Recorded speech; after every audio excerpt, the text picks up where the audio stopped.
Argentina ছেড়ে ব্রাজিলের পক্ষে যোগ দিতে 10 লিটার দুধ দিয়ে গোসল করলেন এক ভক্ত। ফুটবল বিশ্বকাপের বাকি মোটে 2 দিন, আর সেখানে দিন দিন বেড়েই চলছে বাংলাদেশের ভক্তদের পাগলামি।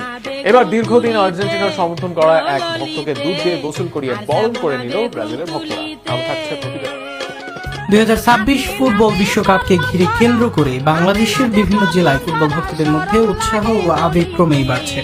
প্রিয় দলকে ঘিরে সমর্থকদের নানা ব্যতিক্রমী কর্মকাণ্ড ও আলোচনায় আসছে। এর ধারাবাহিকতায় শেরপুরে ঘটেছে এক অভিনব ঘটনা। দীর্ঘদিন আর্জেন্টিনার সমর্থক হিসেবে পরিচিত শিবু আনুষ্ঠানিকভাবে ব্রাজিলের সমর্থক গোষ্ঠীতে যোগ দিয়েছেন, যা তিনি 10 লিটার দুধ দিয়ে গোসল করে প্রতীকীভাবে উদযাপন করেন।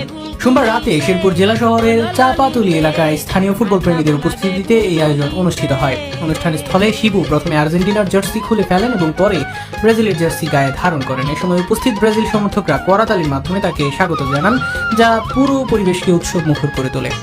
স্থানীয় সূত্রে জানা যায়, প্রতি লিটার 80 টাকা দরে কেনা মোট 10 লিটার দুধ এই প্রতীকী দল বদল অনুষ্ঠানে ব্যবহার করা হয়।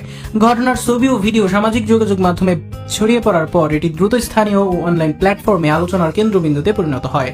নিজের সিদ্ধান্তের ব্যাখ্যায় শিবু জানান, তিনি দীর্ঘদিন লিওনেল মেসির অনুপ্রেরণায় আর্জেন্টিনাকে সমর্থন করে আসছিলেন। তার মতে 2026 বিশ্বকাপই হতে পারে মেসির শেষ বিশ্বকাপ। পাশাপাশি বর্তমান আর্জেন্টিনা দলের গঠন ও সাম্প্রতিক পারফরম্যান্স নিয়ে তার মধ্যে আগের মতো অবস্থা নেই।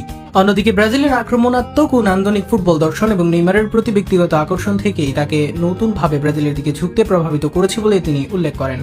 শিবুর বন্ধু ব্রাজিল সমর্থক মোহাম্মদ আলিম বলেন, এটি মূলত একজন ভক্তের আবেগঘন সিদ্ধান্ত, যা সময় ও পরিস্থিতির সঙ্গে পরিবর্তিত হয়।